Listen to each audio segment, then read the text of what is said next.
오징어 게임은 이미 천상계로 가버려서 사실 오징어 게임과 비교하기는 조금 애매하긴 한데요. 지옥은 분명히 안녕하세요, 곰비 다이어리입니다.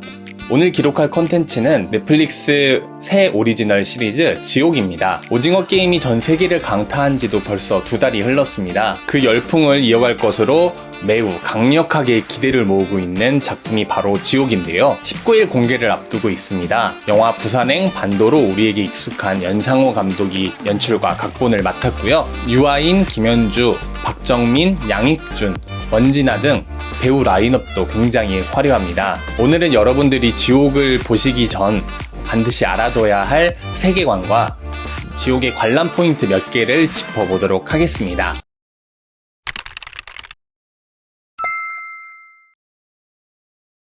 지옥의 세계관 핵심은 바로 고지와 시연입니다. 어느 날 갑자기 거대한 얼굴의 천사가 나타나서 너는 며칠 후 몇 월 몇 시에 지옥에 간다 라고 예고를 합니다. 지옥에서는 이걸 고지라고 부르고 있습니다. 사실 죽을 시간을 미리 알려준다는 컨셉은 기존에도 여러 영화에서 있었습니다. 프랑스 영화 이웃집에 신이 산다, 미국 공포영화 카운트다운이 일단 생각이 나는데요. 이 영화들에서는 사람들에게 죽을 시간을 미리 알려줬습니다. 또 다른 미국 공포영화죠, 파이널 데스티네이션에서는 죽을 순서를 미리 알려주기도 했었고요. 영화로도 만들어진 일본 애니메이션 데스노트에서는 주인공이 사람들의 죽을 시간과 죽는 방법을 노트에 적었다는 점에서 비슷한 컨셉의 콘텐츠라고 할 수 있겠네요. 하지만 이 콘텐츠들과 지옥의 다른 점은 바로 시연에 있습니다. 시연은 지옥행 선고를 받은 그 시간에 지옥의 사자들이 나타나서 고지를 받은 사람을 무참히 폭행하고 보혈로 태워 죽이는 그런 사고를 말합니다. 지옥 1화 시작 5분에서 바로 이 시연을 보여주는데요. 정말 강렬합니다. 그리고 이 강렬함에 빠져서 여러분들의 6시간이 순삭될 수 있죠. 이 고지와 시연은 6시간 동안 정말 자주 나옵니다. 그리고 나올 때마다 굉장히 강렬하고 또 시선을 사로잡습니다. 오징어 게임이 좀 피가 낭자해서 보지 못했다는 분들도 좀 있는 걸로 아는데, 이 시연 장면은 그보다는 조금 덜 잔인하고 하지만 액션은 굉장히 뛰어납니다. 이 점 참고해서 한번 보셨으면 좋겠습니다. 잠시 하찮은 예 하나 들고 갈게요. 만약 여러분들이 길을 걷다가 개똥을 밟으면 무슨 생각이 드실까요? 아이 더럽게 라고 생각하시겠죠? 그런데 개똥을 밟은 지 몇 분 안 돼서 하늘에서 새똥이 떨어진다면? 그리고 이걸로 모자라서 넘어지고 긁히고 옷이 찢어지고 이런 사소한 불운이 겹친다면 여러분들은 무슨 생각이 드실 것 같나요? 아마도 이런 생각이 들지 않을까요?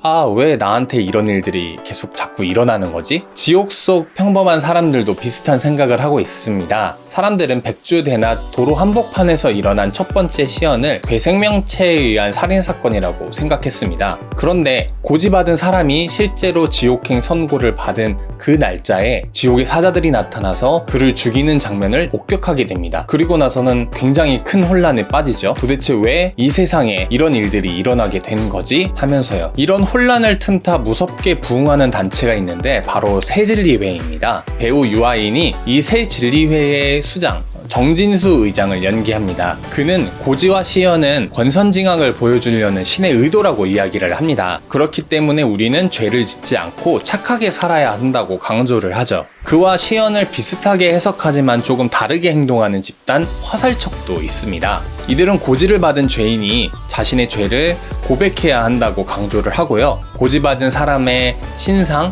또 그의 가족들의 신상들을 털고 다니고, 또 심지어는 자기들과 뜻을 반대하는 사람들을 신의 의도를 부정한다고 낙인 찍고 그들에게 폭력을 행사합니다. 배우 유아인의 연기는 명불허전입니다. 너희는 더 정의로워야 한다.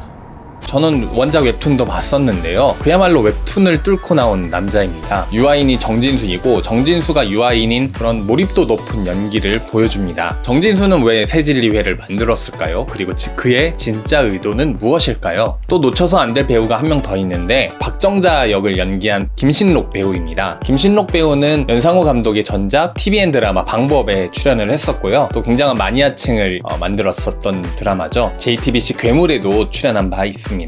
김신록 배우는 지옥행을 앞두고 있는 사람의 심정을 고스란히 시청자들에게 전달을 하면서 이 드라마 지옥이 관객들에게 던지는 그 질문의 깊이를 더욱 깊게 만듭니다.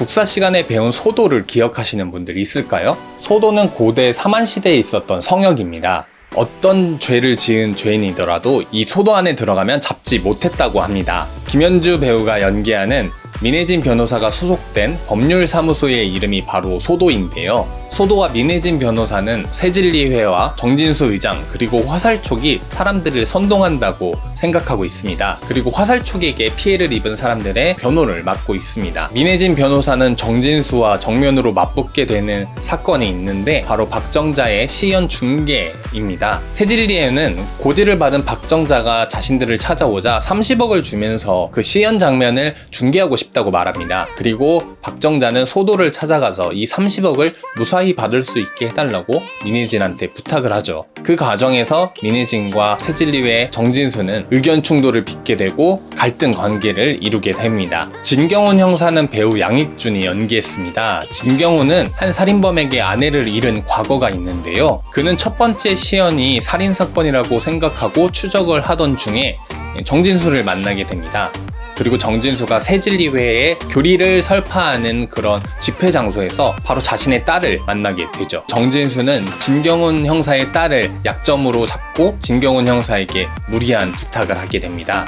김현주와 양익주는 새진리회를 이끄는 유아인과 대척점에 서 있습니다. 유아인, 그러니까 정진수는 죄를 짓는 인간들을 법이 제대로 처벌하지 못하기 때문에 신이 직접 고지와 시연을 통해서 심판하는 것이라고 이야기를 합니다. 반면 김현주와 양익주는 만약 그렇다면 신은 인간의 자율성을 믿지 못하는 것이라고 이야기를 합니다.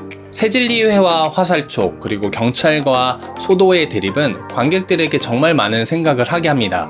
왜냐하면 둘 중에 정답이 없기 때문입니다. 지옥을 보다 보면 관객들도 머리로는 이쪽이 맞다고 생각을 하는데 가슴으로는 저쪽이 맞는 것 같다 그렇게 생각을 하기 때문이죠. 아마 지옥이 노린 부분도 이런 거일 겁니다. 끊임없이 생각할 거리를 던져줍니다. 현실은 이미 지옥이고 지옥 속에 사는 인간들은 죄인들이기 때문에 초월적 존재가 나타나 권선징악을 실현해야 하는지 아니면 인간의 자율성을 믿고 그 인간의 자율성을 기반으로 만들어진 법 체계가 완벽하진 않아도 제 역할을 하고 있다고 생각해야 하는지를 말이죠. 넷플릭스 지옥은 원작 웹툰과 내용이 동일합니다. 미세한 설정이 조금 바뀐 건 있긴 한데 스토리를 완전히 갈아엎은 수준은 아닙니다. 또 웹툰 시즌 1에 해당하는 내용이 1화부터 3화고요. 나머지 4화부터 6화가 웹툰 시즌 2에 해당하는 내용입니다. 3화에서 좀 충격적인 반전이 나오고 4화부터는 새로운 인물들의 비슷하면서도 조금 다른 이야기들이 펼쳐집니다. 다시 한번 말씀드리지만 한번 시작하면 정말 6시간은 순삭입니다. 오징어 게임은 이미 천상계로 가버려서 사실 오징어 게임과 비교하기는 조금 애매하긴 한데요. 지옥은 분명히 흥행할 겁니다. 개인적으로 올해 하반기에 유행했던 컨텐츠들을 관통하는 핵심은 무엇이냐? 불편한 진실이라고 보거든요. DP가 그랬고 오징어 게임이 그랬습니다. 이런 내용은 나중에 기회가 되면 또 이야기해보도록 하겠습니다. 오늘은 지옥의 세계관을 여러분들에게 설명하는 시간을 가져봤습니다. 이번 영상이 여러분들이 지옥을 관람하는 데에 큰 도움이 됐으면 좋겠습니다. 감사합니다. 새로운 세상에 오신 여러분 환영합니다.